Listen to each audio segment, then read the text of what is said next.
What are some of the dating advice that we'd tell them, yung mga singles out there, if we weren't afraid of hurting their feelings? Huwag kang choosy, boy. Give it a try. Go talk to people. Put yourself out there in conversations. Wow! Speaking from experience. It's not about me, di ba? This is... Kinilig ako sa answer mo kasi parang ibig sabihin, it's not that hard. It's not as hard as you think It's it the is. best time of my life. Wow. Because no relationship, no marriage, no matter how healthy and happy it is, can make you whole and stop you from feeling lonely. But before we get into that, if you're watching on Spotify, go ahead and follow the show and drop a rating. If you're on YouTube, hit that subscribe button, like this video, and don't forget to tap the notification bell so you never miss an episode. And if you're on Facebook, make sure to follow my page, Joy Spring, for updates and extra content. All right, let's get into it. Hello and welcome to another episode of Adulting with Joy Spring. Welcome to the Love Month. Uy. Grabe. Guys, maliban sa love month na ngayon, kaya nandito ako. Ano? Sunod-sunod na kasi yung mga podcast episode mo, bebe. That's hard-hitting. Full of sense and wisdom filled. Kaya kailangan na ng pang-balance. Oh, that's true. That's true. We're gonna do To a tip comedy. the scales. Yes. Comedy special. Hindi to comedy special. But here I am today, the easiest guest in the world. No approval with the management required. Just dress up and go to the other room. Type of guest. I'm here. Actually, may resistance pa siya. Sabi niya, may meeting tayo at 4. 3 na kasi. Sabi ko, kaya natin yan. Okay. Oo na lang siya. So, sumama siya dito. Thank you, love. Alam kong busy-busy ka. Kakatapos lang ng Sanggang Dikit. Anong message mo sa mga fans ni Mayor Glenn? Actually, meron akong, hindi alam ng mga tao to, pero may mga tawag ako sa mga Sanggang Dikit followers eh. Ano? Mga dikit-dikit. Labo. Ngayon mo lang naisip yan? You're so full of sense. So, mga dikit-dikit, thank you so much for supporting our show that we did for a year. Yes. It aired for a couple of months, mga 8 to 10 months, parang ganun. And we're very happy sa outcome. Sobrang naging close ko yung mga castmates ko, di ba? And context, usually gano'ng katagal naglalast ang teleserye? Usually from my experience, matagal yung 3 months, 3 to 5 months. So it does feel like I did 3 shows in one. So Congrats, Mayor! Oo nga, na-promote pa ako, di ba? Ikaw, how do you feel that you've been with, or you've been married to a mayor, a priest, a doctor, and what else? Ano pa ba? a gangster. Ano pa ba yung mga role? Policeman. A policeman. A detective. A detective, that's right. Si Abdul. Oo. Okay naman. Masaya. Favorite ko pa rin yung Spanish friar ka. Pero sobrang proud ako sa'yo dito kay Mayor Glenn. Kasi dati tumatawag sa'yo, Doc Sean. Ngayon, Mayor na tawag sa'yo. Mayor na. Si Mayor. Ganun pala yung mga feeling ng mga mayors, no? Ano? With so much power. I feel like I could rule the earth. Ata. Ewan ko, hindi ako naging mayor. Pero nagkaroon ako ng glimpse into that. So, sobrang nakaka-proud naman yung show. Okay. Well, congratulations, love. Now, it's the love month. So, we're gonna be answering some questions. Some questions from our Adulting with Joy Spring fam about dating advice. Okay, basahin natin yan. What are some of the dating advice that we'd tell them, yung mga singles out there, if we weren't afraid of hurting their feelings? Go, you can start. Alternate tayo. Huwag kang choosy, boy. Bakit naman ganon? Di ba? Bakit? Kasi, syempre... What do you mean by that? Wag lang masyadong maarte. Oo. Oo. Sa tingin mo ba, and boy, so sa tingin mo madaming mga guys na sobrang choosy? Yep. I feel like because of social media, there is a part of the next generation ngayon na sobrang taas na yung mga expectations towards how their love is supposed to be. Mm. At saka sino yung gusto nila, ano yung mga gusto nilang gawin. So, nagiging choosy talaga yung mga tao in that sense. Nawala sa lugar, no? Na wala na sa lugar. Tapos na ano na sila, parang ano mo yun, they're getting nowhere because of all of these checklists that they have to accomplish before they actually pursue someone. Pero again, hindi naman sa parang go date kung sino Anybody. anybody, 'di ba? But yun nga, give it a try. Yeah, Go talk to people, put yourself out there that's and true. take risks. Kasi yun nga, yung Mm. generation ngayon, hindi na masyadong nagte-take ng risk. Yeah. That's a really good one. Ako naman, wag mong isuko ang bataan, girl. I say this with a lot of grace and a lot of love for all the ladies out there. And as I say this as a married woman who has heard some of her single friends talk about how they went on this first date with someone and then they kissed them, tapos sinuko nila yung bataan kasi he seemed like a really nice guy. Tapos, hindi na sila minessage nung guy ever. Ulit. Tapos, it's like the same cycle that they try to do with every other guy that they date. And I say this with so much love and grace for all the women out there. You withholding that for preferably your future husband is actually a protection for you. It's not a way for you to stop having fun or na hindi ka makakapag-connect. It's actually a way for you to protect yourself, to, to just take it easy. And the thing is, when you become intimate with someone, yung soul binding na nagaganap is really, really deep and magiging murky yung I guess judgment mo, maa-attach ka kaagad. Ang daming maling pwedeng mangyari. Pwede kang mabuntis for the girls ha. Sobrang laki ng risk for girls especially, but of course meron din for men.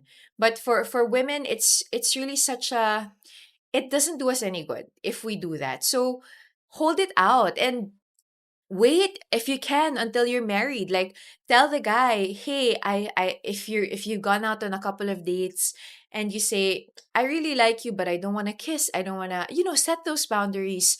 And if they really want to pursue you, if they're really interested in your heart, in being a partner to you, in loving you, supporting you, and taking care of you, that won't phase them. I would know. And I think the reason why I say that is because ang daming hurt na nararamdaman ng mga babae just because of that one small decision that they make, which is Yeah. not really a small decision. It's a really, really big decision. So go out there if you want, get to know people, go on dates, diba? Have fun, but fun doesn't mean giving yourself to someone because that's really what intimacy is all about. It's not just a physical act, it's a soul act. It's an emotional binding. It's mentally binding yourself to someone. So, yun. Huwag niyo kayo cancel. I have your best interest in mind. Hindi, at saka ngayon na sa period of social media, I feel like it gets talked about a lot. Yun nga yung nano-normalize nga yung casual Oo. intercourse na tinatawanan na lang natin online because it's the new norm. But it's very dangerous, 'di ba? Katulad ng mga sinasabi Hmm. ni Joyce, and something not To take lightly. to take lightly Hmm. and to laugh about. It's really it's really something very heavy. Yeah. Very important, very serious, decision in your life. So, there. For your protection. Okay, next question. Alam mo, feeling ko semantics lang siya eh. Kasi ako, nung naniligaw sa akin si Juancho, I considered it as dating. Pero ligaw pa lang yun, di ba? But ikaw ba, may difference ba sa'yo yung courting and dating?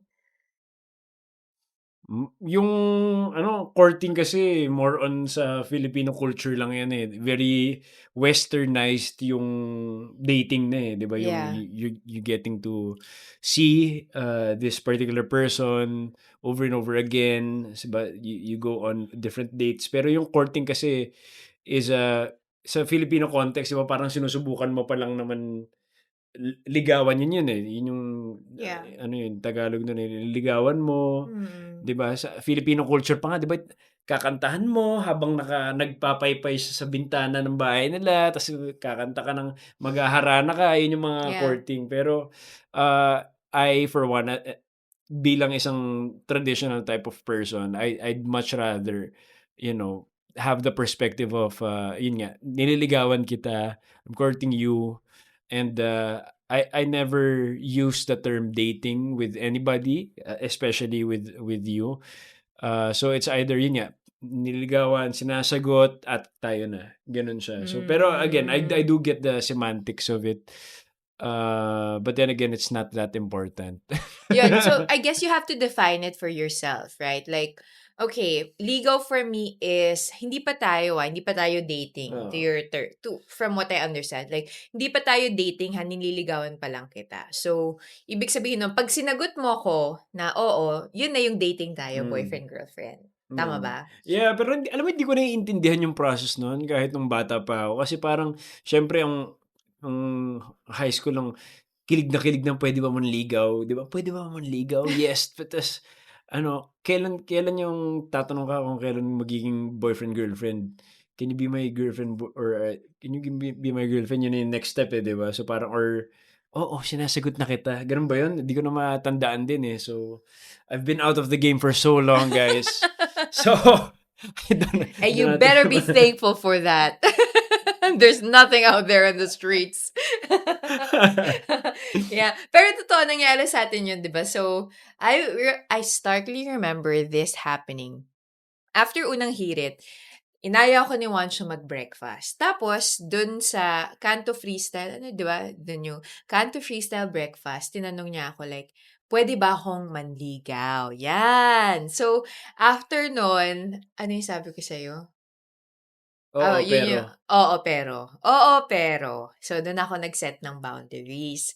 And then, after nun, dun na yung parang yung panliligaw one-on-one that a lot of people saw unfold on social media, on Unang Hirit, na hindi naman talaga namin plinanong maging content. Pero dahil yeah. araw-araw nga kaming nasa TV at nakikita ng mga tao, napapansin naman talaga din nila na there was a developing romance between the two of us. And then, ito pa yung nakakatawa niyan.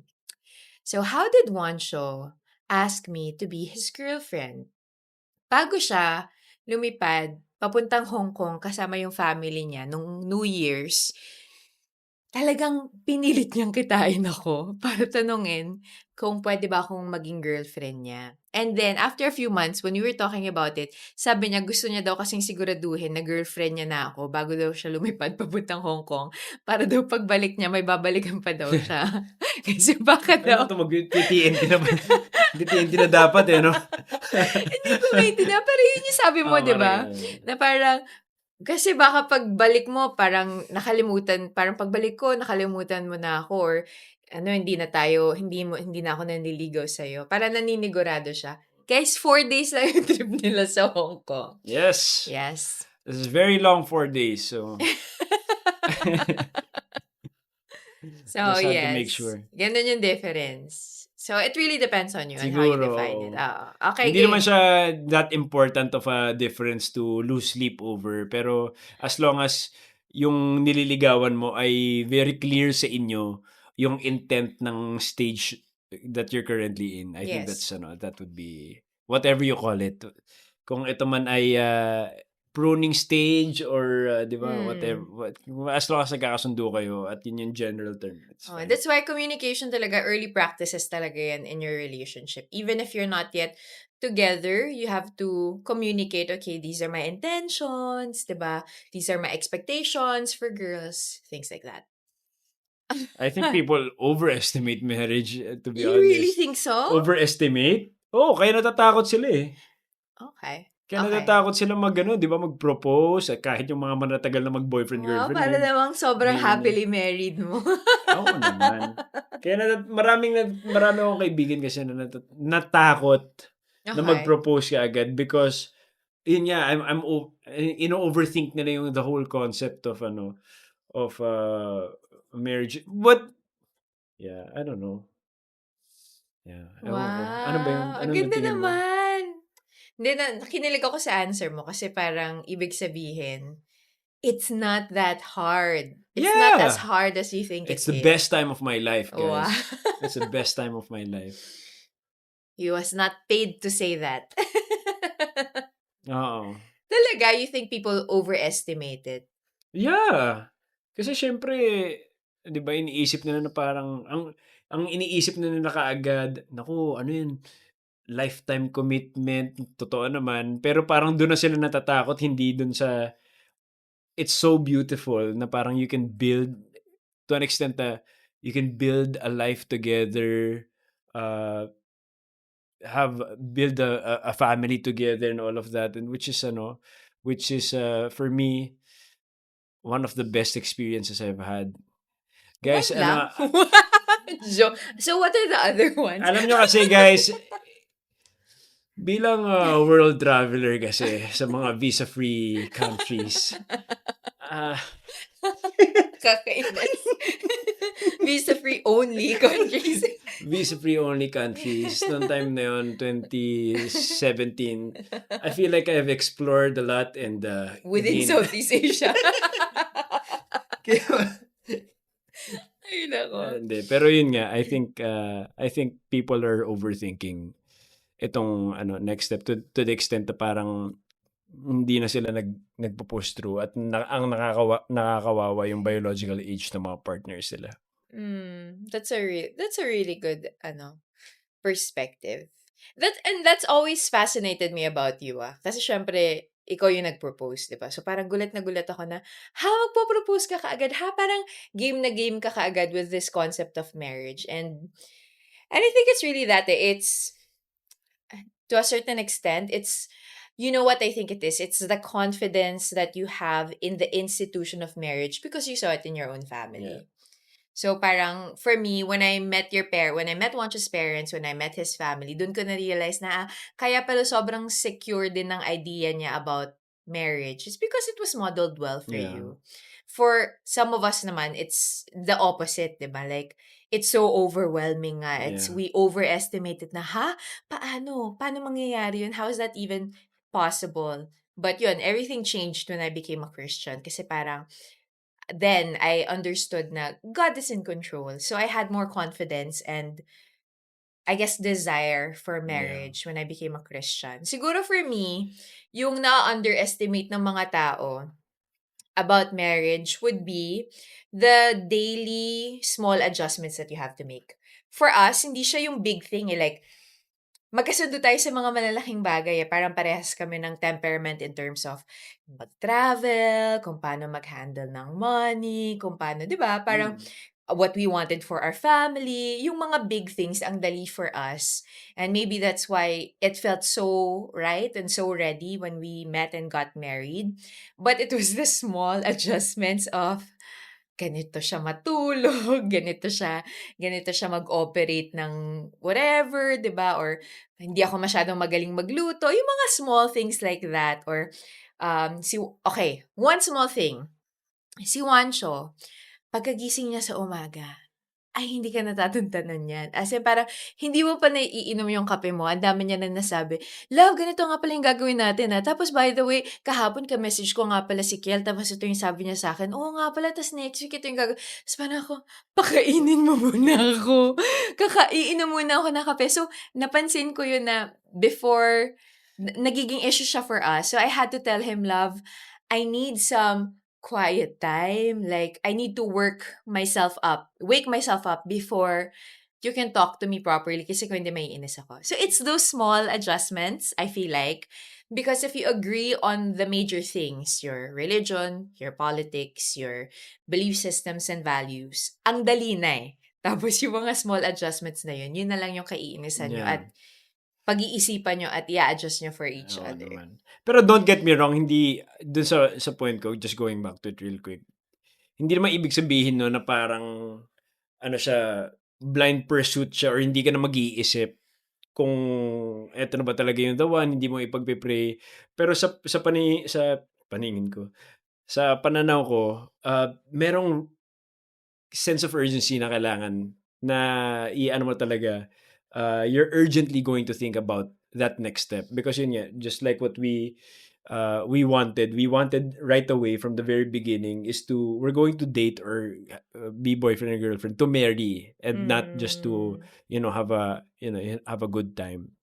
Pero siguro in general dito sa perspective natin, there's a right balance Yeah. to have. Alam mo yun, yung pagiging alisto, Mhm. tsaka yung pagiging risk taker should be, carefully thought about as well. No relationship can fix that. Except the relationship with God and the healthy relationship with yourself.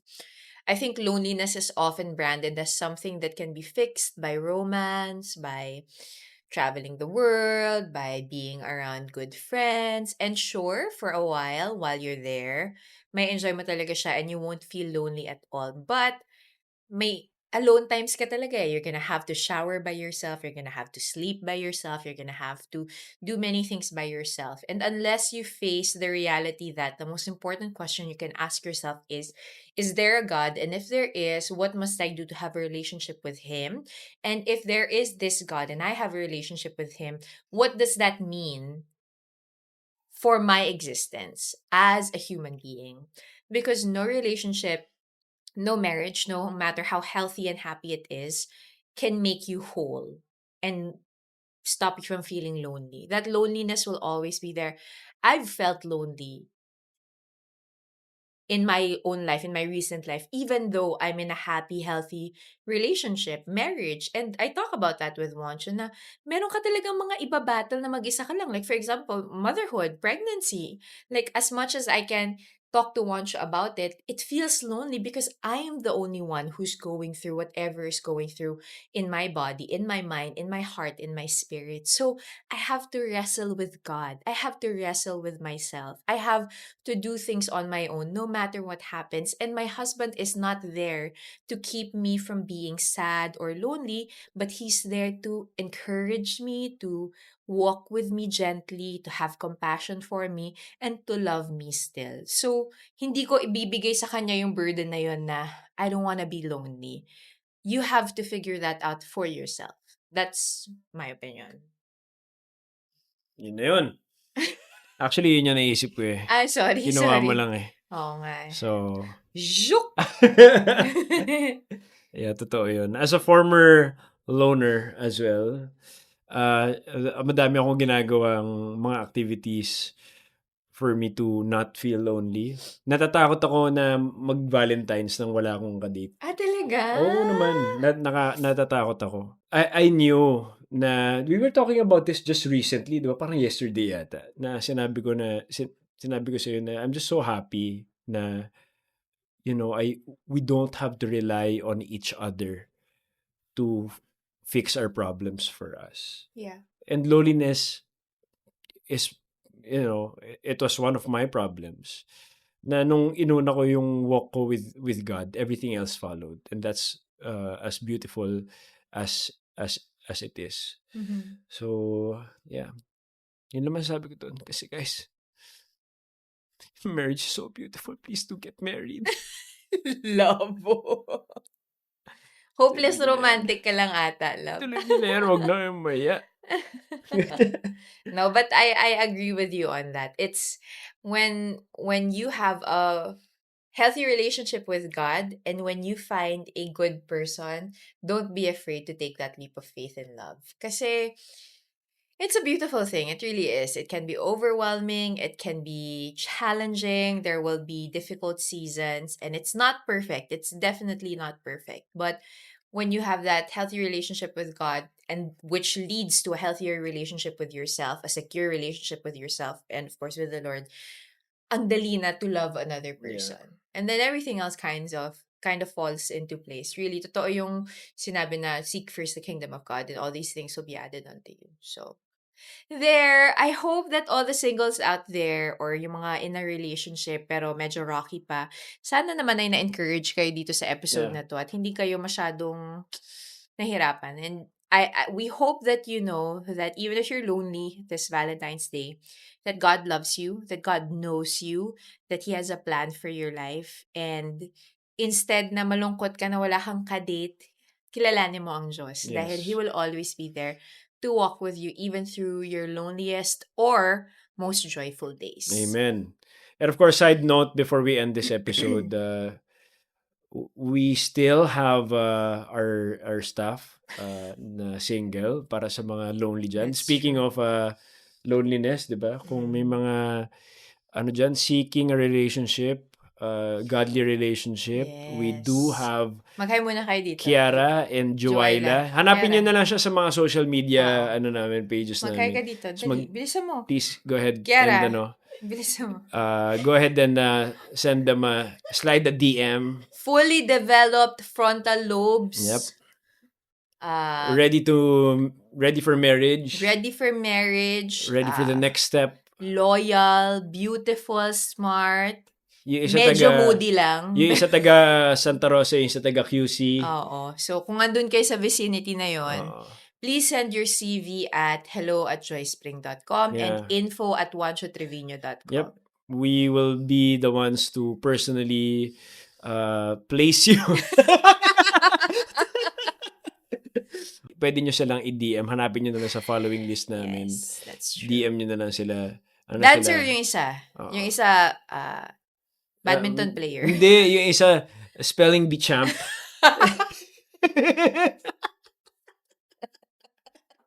That's right. Yung isa spelling bee champ. So, pili na lang kayo kung anong gusto nyo. Yung medyo artist or yung medyo nerd. Alam niyo na kung sino yung katrabaho ng isa sa amin doon.